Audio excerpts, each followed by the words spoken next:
आज हम बात करेंगे भारत की शिक्षा व्यवस्था के बारे में, क्योंकि शिक्षा व्यवस्था का उत्कृष्ट होना उतना ही महत्वपूर्ण है जितना इंसान को जीवित रहने के लिए खाना। जिस पेपर लीक के कारण राज्यों की विधानसभाओं से लेकर संसद भवन तक बड़े बड़े आंदोलन हुए हो, फिर भी इस दिमक को व्यवस्था से हटाया नहीं जा सका। क्या सरकारें स्वयं इसमें लिप्त है या सरकारें विवश है? दिल्ली में आईएएस और आईपीएस की परीक्षा का पेपर लीक होने से खबर सामने आई थी। संसद में भी इस पर हंगामा हुआ था। इस घटना को आजाद भारत का पहला पेपर लीक माना जाता है। लेकिन 1980 से 1990 के दौर में इस समय राज्य लोक सेवा आयोग यानी UPSC, state level BPSC, UPSC, RPSC की परीक्षाओं में धांधली और पेपर लीक बहुत आम हो गए थे। लेकिन रीट या आरटेट परीक्षा 4 साल के लंबे अंतराल के बाद 2021 में आयोजित की जा रही थी, इसलिए इसमें शामिल परीक्षार्थियों की संख्या 16,51,000 तक पहुंच गई थी। लीक हुआ प्रश्न पत्र कांस्टेबल देवेंद्र सिंह के पास मिला। एसओजी स्पेशल ऑपरेशन ग्रुप को महत्वपूर्ण सबूत सौंपे थे। कितना मजाकिया कृत्य करा है सरकार ने रीट परीक्षार्थियों के साथ। जब एक गरीब घर का स्टूडेंट कमरा किराए पर लेकर महंगी शिक्षा में पैसे लगाकर महंगी किताबें खरीदकर जब पढ़ाई करके पेपर देने जाता है, तब वह पूर्ण रूप से संतुष्ट होता है कि इस बार मेरा चयन इस परीक्षा में हो जाएगा। लेकिन पेपर होने के ठीक 1 से 2 घंटे बाद ही उसको सूचना प्राप्त हो जाती है कि उसने जो पेपर दिया था वह तो लीक हो चुका है। पेपर लीक होने का एक सीधा सा मतलब होता है कि परीक्षा से पहले पेपर को लोगों के पास पहुंचना। यह स्थिति इसलिए भी बनी कि सबकी सोच सरकारी नौकरी करने की है। यह सोच होनी भी चाहिए। गरीब घर के बेटे बेटियां को सिर्फ यही मौका मिलता है जब वह एलिट क्लब के लोगों के ग्रुप में शामिल हो सके। एसओजी ने कार्रवाई को आगे बढ़ाया और पाया कि संदिग्ध रूप से शिक्षा मंत्री गोविंद सिंह डोटासरा का नाम आ रहा है। आप भी सोच कर देखिए कि बिना सत्ता के और बिना किसी बड़े आदमी से इतना बड़ा काम हो भी नहीं सकता। आज हम बात करेंगे भारत की शिक्षा व्यवस्था के बारे में, क्योंकि शिक्षा व्यवस्था का उत्कृष्ट होना उतना ही महत्वपूर्ण है जितना इंसान को जीवित रहने के लिए खाना। शिक्षा व्यवस्था और शिक्षा की नीतियों में समय के साथ लगातार बदलाव होते रहे हैं, लेकिन यह जानना महत्वपूर्ण हो जाता है कि किन बदलावों से और कौन सी व्यवस्थाओं से सामान्य जीवन पर प्रभाव पड़ा है। व्यवस्था में कुछ पहलू ऐसे रह जाते हैं जिनको समय के साथ ना सुधारा जाए तो वह दीमक बनकर व्यवस्था को खोखला करता जाता है। शिक्षा व्यवस्था में ऐसे ही एक दीमक का नाम है पेपर का लीक होना। जब एक गरीब घर का स्टूडेंट कमरा किराए पर लेकर महंगी शिक्षा में पैसे लगाकर महंगी किताबें खरीदकर जब पढ़ाई करके पेपर देने जाता है, तब वह पूर्ण रूप से संतुष्ट होता है कि इस बार मेरा चयन इस परीक्षा में हो जाएगा। लेकिन पेपर होने के ठीक 1 से 2 घंटे बाद ही उसको सूचना प्राप्त हो जाती है कि उसने जो पेपर दिया था वह तो लीक हो चुका है। एग्जाम से पहले पेपर एग्जाम से आधा घंटे पहले पेपर आ चुका था कि आपका एग्जाम कैंसिल कर दिया गया है। जिस पेपर लीक के कारण राज्यों की विधानसभाओं से लेकर संसद भवन तक बड़े बड़े आंदोलन हुए हो, फिर भी इस दिमक को व्यवस्था से हटाया नहीं जा सका। क्या सरकारें स्वयं इसमें लिप्त है या सरकारें विवश है? पेपर लीक को अगर सामान्य रूप से समझे तो पेपर लीक होने का एक सीधा सा मतलब होता है कि परीक्षा से पहले पेपर को लोगों के पास पहुंचना। यह स्थिति इसलिए भी बनी कि सबकी सोच सरकारी नौकरी करने की है। यह सोच होनी भी चाहिए। गरीब घर के बेटे बेटियां को सिर्फ यही मौका मिलता है जब वह एलिट क्लब के लोगों के ग्रुप में शामिल हो सके। नौकरी करने वाले भारत की कुल आबादी में से 1.4% लोग ही सरकारी नौकरी में है। फिर भी लोग सरकारी नौकरी करने की चाह रखते हैं। पेपर लीक को समझने के लिए हमें कुछ साल पीछे जाना पड़ेगा। बात है 1967 की, जब पहली बार यूपीएससी परीक्षा का पेपर लीक हुआ था। इस समय दिल्ली में आईएएस और आईपीएस की परीक्षा का पेपर लीक होने से खबर सामने आई थी। संसद में भी इस पर हंगामा हुआ था। इस घटना को आजाद भारत का पहला पेपर लीक माना जाता है। लेकिन अफसोस इस बात का है कि उस समय कोई बड़ा फैसला लिया होता तो आज यहाँ शायद मैं नहीं बोल रहा होता। 1970 के दशक में आते आते बिहार और उत्तर प्रदेश बोर्ड परीक्षाएं, यहाँ पर इंटर और हाई स्कूल बोर्ड परीक्षा में भी पेपर बार बार लीक होने लगे। कई बार छात्रों के पास परीक्षा से पूर्व प्रश्न पत्र मिल जाते थे। यह दौर ऐसा बन गया था, तब सरकार विवश थी, माफिया राज था, कोई बोलने वाला नहीं था। 1980 से 1990 के दौर में इस समय राज्य लोक सेवा आयोग यानी UPSC state level, BPSC, UPSC, RPSC की परीक्षाओं में धांधली और पेपर लीक बहुत आम हो गए थे। बिहार और यूपी में तो परीक्षा माफिया के रूप में संगठित हो चुके थे। मैंने अभी कहा कि क्या व्यवस्था में सरकारें भी लिप्त है, यह बात मैं मेरी मर्जी से नहीं बोल रहा हूँ। ऐसे ही दो घटना हमारे सामने आई है जिससे अलग अलग पार्टियों की सरकार पर प्रश्न उठते हैं। इस पर बात करने से पहले आप स्क्रीन पर एक लिस्ट देख पा रहे होंगे। इसमें अब तक हुए पेपर लीक और इसके लिए हुए बड़े आंदोलनों की लिस्ट है। देश में दो महत्वपूर्ण ऐसे पेपर लीक के मामले सामने आए जिसमें देश की दो बड़ी राजनीतिक पार्टियां भारतीय जनता पार्टी और कांग्रेस पर सीधा सीधा सवाल उठता है, क्या सरकारें पेपर लीक में लिप्त होती है? हम बात कर रहे हैं देश के दो सबसे बड़े पेपर लीक मामलों पर। एक मध्य प्रदेश का व्यापम घोटाला, दूसरा राजस्थान का रीट भर्ती घोटाला। 2008 से 2013 के बीच मध्य प्रदेश का व्यापम घोटाला हुआ था।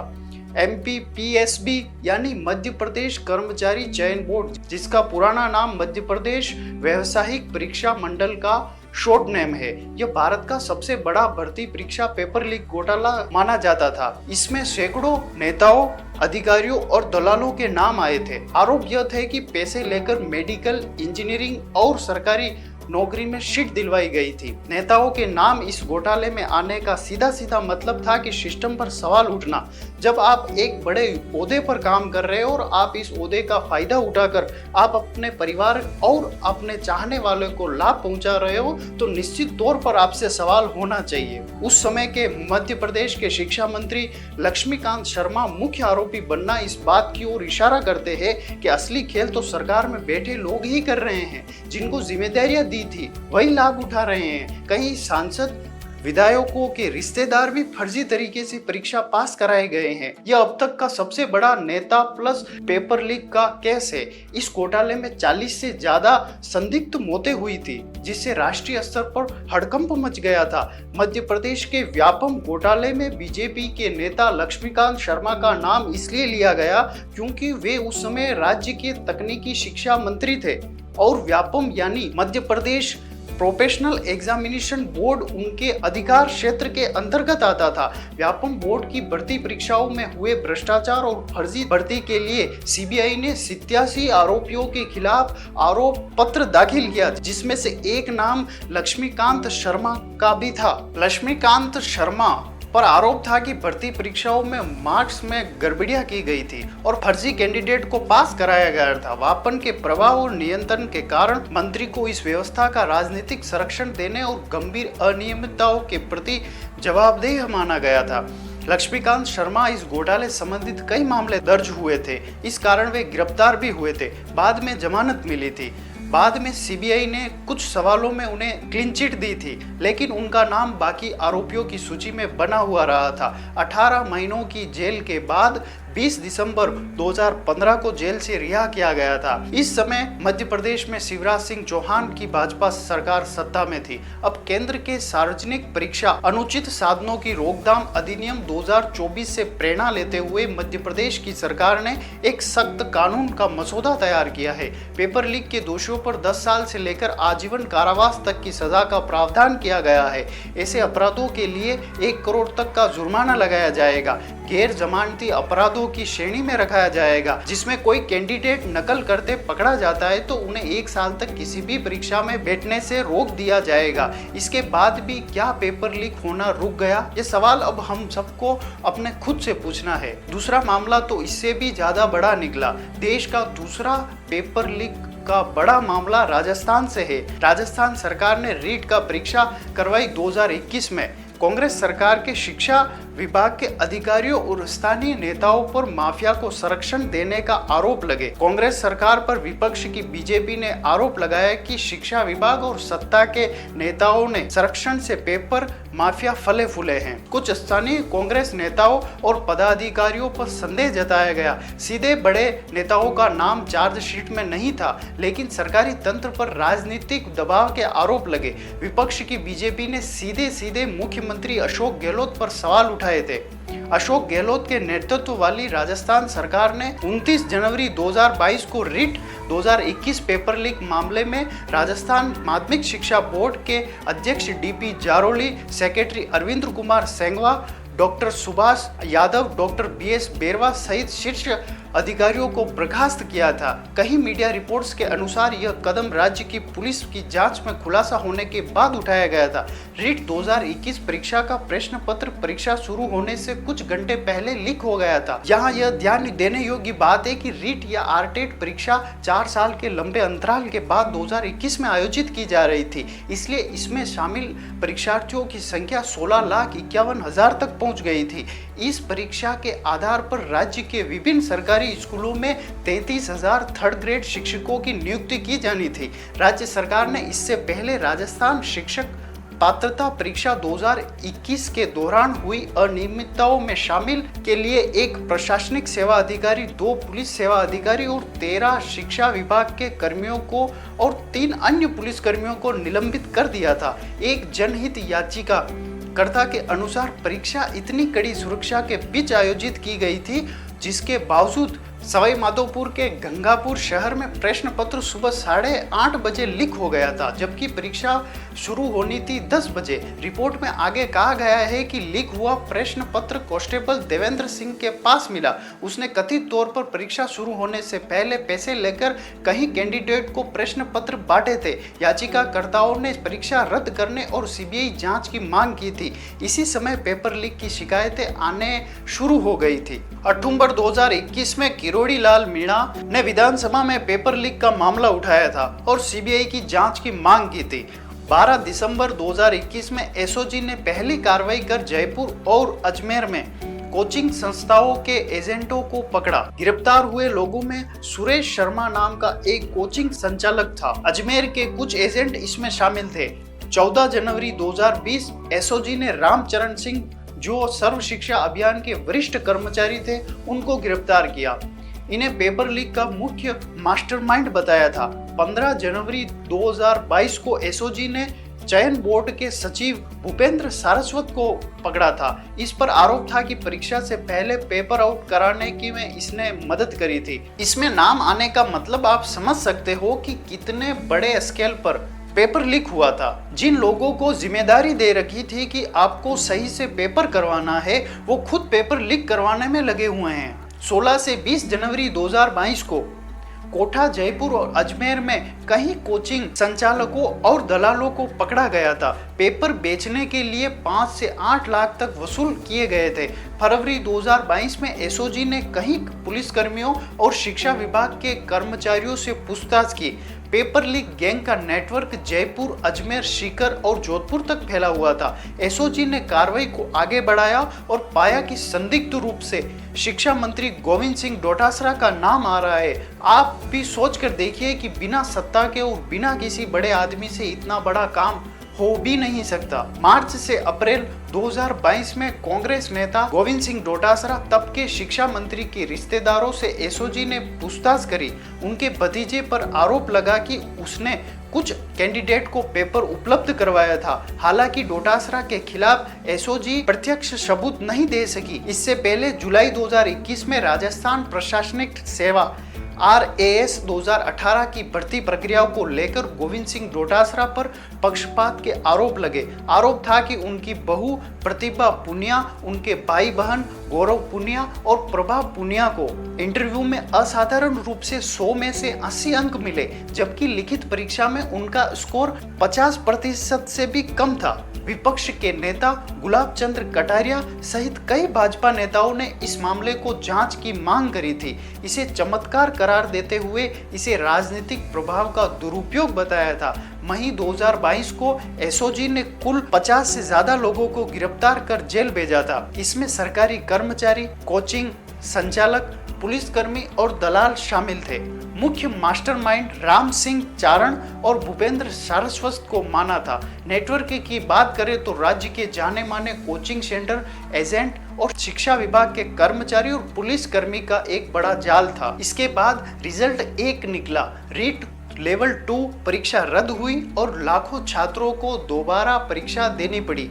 ईडी ने अपने सोशल मीडिया अकाउंट एक्स पर एक पोस्ट करा था। ईडी ने वरिष्ठ शिक्षक द्वितीय श्रेणी प्रतियोगिता परीक्षा 2022 पेपर लीक मामले में दिनेश कोडनिया, अशोक कुमार जैन, स्फूर्ति चौधरी, सुरेश डाका और अन्य के 7 आवासीय परिसरों में 13/10/2023 को PMLA 2002 के तहत तलाशी अभियान चलाया था। तलाशी अभियान के दौरान विभिन्न आपत्तिजनक दस्तावेज और विभिन्न संपत्तियों के क्रय विक्रय की और इलेक्ट्रॉनिक उपकरण और 24 लाख रुपए बरामद किए गए थे। ईडी ने सितंबर 2023 में राजस्थान लोक सेवा आयोग के सदस्य बाबूलाल कटारा और अनिल कुमार मीणा को राजस्थान में पेपर लीक मामले में PLA के प्रावधानों के तहत गिरफ्तार किया था। कटारा और मीणा को जयपुर की एक विशेष PMLA अदालत में पेश किया गया था और उन्हें 3 दिनों तक ईडी ने अपने हिरासत में रखा था। किरोड़ी लाल मीणा ने पेपर लीक मामले में SOG स्पेशल ऑपरेशन ग्रुप को महत्वपूर्ण सबूत सौंपे थे और आरोप लगाया था कि इस मामले में SOG के एक इंस्पेक्टर और एक सिपाही की भी भूमिका है। SOG ऑफिस जाकर किरोड़ीलाल मीणा ने ADG VK सिंह से मुलाकात करी और पेपर लीक मामले में अहम सबूत सौंपे थे। उन्होंने कहा था कि SOG को कई बड़े नेताओं के नाम और उनके खिलाफ सबूत दिए हैं। उन्होंने राजस्थान प्रशासनिक सेवा परीक्षा भर्ती, पुलिस की SI भर्ती और शिक्षक नियुक्ति की रिट परीक्षा के मामले से जुड़े कई दस्तावेज SOG को दिए थे। उन्होंने कहा था कि सबूत ऐसे हैं जिससे बड़े मगरमच्छ पकड़े जाएंगे। उन्होंने यह भी कहा था कि अगर सही तरीके से जांच हुई तो सुरेश डाका, उदाराम जैसे पेपर लीक माफियों की गिरफ्तारी हुई तो पिछली सरकार में कद्दावर रहे आधा दर्जन से अधिक नेता पकड़े जाएंगे। हालांकि उन्होंने नेताओं के नाम नहीं बताए थे। कहा कि चलते सदन में कोई भाग जाए यह ठीक नहीं होगा। बीजेपी सांसद किरोड़ीलाल मीणा ने ईडी को ज्ञापन दिया और सबूत के तौर पर एक पेन ड्राइव पेश करी थी। मीणा की तरफ से कहा गया था कि सितंबर माह की 26 तारीख को रीट परीक्षा 2021 आयोजित किया गया था। जानकारी के अनुसार उस परीक्षा के पेपर की प्रिंटिंग का कार्य सरस्वती प्रिंटिंग प्रेस कोलकाता को दिया गया था। मीणा ने आरोप लगाया कि मंत्री सुभाष गर्ग और शिक्षा मंत्री गोविंद सिंह डोटासरा और राजस्थान के मुख्यमंत्री अशोक गहलोत के OSD देवाराम सैनी के दबाव में यह काम उपयुक्त प्रिंटिंग प्रेस को दिया गया था। इसलिए इसकी जानकारी माध्यमिक शिक्षा बोर्ड के अध्यक्ष DP जारोली और प्रदीप पारासर को भी थी।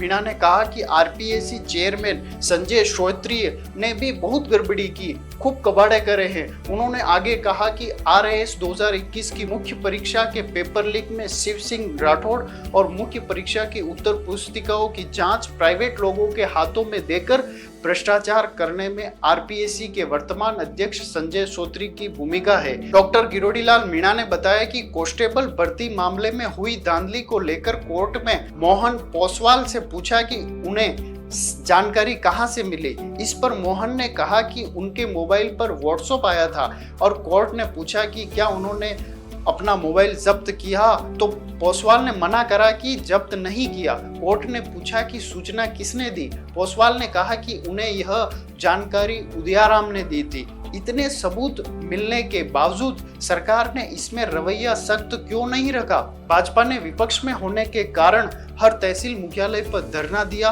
और विधानसभा का घेराव करा था। इससे सरकार का दबाव बना और डोटासरा ने शिक्षा मंत्री के पद से इस्तीफा दिया था। गोविंद सिंह डोटासरा पर विपक्ष व भाजपा नेताओं ने आरोप लगाया कि गोविंद सिंह डोटासरा पेपर लीक की साजिश में शामिल है और उनके परिवार का संबंध है। डोटासरा पर आरोप था कि पेपर लीक से जुड़े पैसों का लेन देन हवाला के जरिए हुआ था, जिसमें डोटासरा और उनसे जुड़ी लोकेशन का नाम सामने आया था। इसके बाद भी डोटासरा 20 नवंबर 2021 तक अपने पद पर बने रहे, यानी कि शिक्षा मंत्री बने रहे थे। फिर प्रदेश कांग्रेस के मुखिया बने। क्या इसमें जांच पर कोई असर नहीं पड़ा? यह सबके लिए सोचने का विषय है। बीजेपी नेताओं ने कांग्रेस सरकार का पेपर लीक माफिया को संरक्षण देने का आरोप लगाया था, जिसमें डोटासरा का नाम सवालों में रहा था। ऐसे ही भर्ती परीक्षा लीक प्रमुख आरोपी शिव सिंह निलंबित कांस्टेबल शिखर था और जगदीश मीणा एक ऐसा नाम जो पिछले 15 साल से कंपटीशन एग्जाम के पेपर आउट करवा रहा था। यह पेपर लीक गैंग का सबसे बड़ा सरगना था। दिसंबर 2022 में आरपीएससी की ओर से आयोजित वरिष्ठ अध्यापक भर्ती परीक्षा का पेपर आउट करने में इसका सबसे अहम नाम अनिल कुमार मीणा उर्फ शेर सिंह मीणा की थी। पुलिस के मुताबिक शेर सिंह मीणा आरपीएससी के सदस्य बाबूलाल कटारा से 1 करोड़ रुपए में पेपर खरीदा था। राजस्थान का जालोर अक्सर पेपर लीक से जुड़े मामलों को लेकर चर्चा में रहता है। इस वजह से जालोर में इस सरगना और इस माफियाओं की गैंग हमेशा सक्रिय रहती है। एक ऐसा नाम सुभाष गर्ग जो राजस्थान सरकार में मंत्री रहे, जिनका नाम किरोड़ीलाल मीणा ने प्रमुख आरोपियों के साथ जोड़ा, जिन पर पेपर लीक करने का आरोप लगाया गया था। अन्य नामों में पेपर सप्लाई से जुड़े मृतक ट्रक ड्राइवर की विधवा मामला उजागर करने में सामाजिक और सार्वजनिक भूमिका में रही थी, और सरस्वती प्रिंटिंग प्रेस के मालिक पेपर लीक सप्लाई चेन में नामित किया गया था। इम्तियाज और सुरेश डाका रीट परीक्षा केस के मुख्य आरोपी, जिनकी गिरफ्तारी से नेताओं के नाम सामने आने की संभावना जताई गई थी, लेकिन आज 4 साल बाद भी इस पर कोई खास कार्रवाई नहीं हुई है। एसओजी ने 123 शिक्षकों के खिलाफ मुकदमा दर्ज करा है, जिन पर रिट 2018-22 के दौरान फर्जी तरीके से नौकरी पाने के आरोप है। इन सब पर जो फर्जी फोटो गलत तरीके से पेपर लेकर सरकारी नौकरी हासिल करी है। सबसे ज्यादा आरोपी जालोर जिले के हैं, जिन्हें पेपर लीक का गढ़ माना जाता है। इन पर अलग अलग धाराओं में मुकदमा दर्ज किया गया है। उस समय नेता प्रतिपक्ष गुलाब चंद कटारिया ने विधानसभा में भाषण के दौरान जो सच बात बोली थी, क्या सभी राजनीतिक पार्टियों को यह सोचना नहीं चाहिए? कटारिया ने भावुक होते हुए कहा कि सरकारी नौकरी की चाहत रखने वाला कोई भी परीक्षार्थी या उसका परिवार 5 या 10 करोड़ में पेपर को नहीं खरीद सकता। अगर पेपर को इतनी बड़ी राशि में खरीद सकते हैं तो वो सिर्फ और सिर्फ कोचिंग संस्था वाले हैं। तो क्या सरकार को नहीं चाहिए कि सबसे पहले कोचिंग संस्थाओं पर जांच बिठाई जाए, पता लगाया जाए कि 5 और 10 सालों में आपकी कोचिंग संस्थाओं में जो बड़ी बड़ी बिल्डिंग बनी है उसका पैसा कहां से आया है? 4 साल बाद सबसे बड़ा सवाल, सरकार ने रीट लेवल 2 का पेपर लीक माना था, बल्कि सबूत तो पूरी रीट भर्ती के पेपर लीक होने के थे। या फिर ऐसा हुआ होगा कि इन पेपर लीक माफियाओं रीट के दोनों पेपर हाथ में तो लिए होंगे, लेकिन उनको लगा होगा कि लेवल 1 का पेपर लीक नहीं करते हैं, चलो आज हम लेवल 2 का पेपर ही लीक करते हैं। कितना मजाकिया कृत्य करा है सरकार ने रीट परीक्षार्थियों के साथ। क्या आपको नहीं लगता कि ऐसा सब इंस्पेक्टर भर्ती परीक्षा की तरह ही रीट लेवल 1 की भी जांच की जानी चाहिए? यह सवाल मैं आप पर छोड़कर जा रहा हूं। आप सोचकर कमेंट में बताइए कि क्या सरकारों को ऐसा नहीं करना चाहिए? क्या सभी प्रकार की परीक्षाओं में पेपर लीक पूर्ण रूप से बंद नहीं होना चाहिए? आप क्या सोचते हो इस बारे में?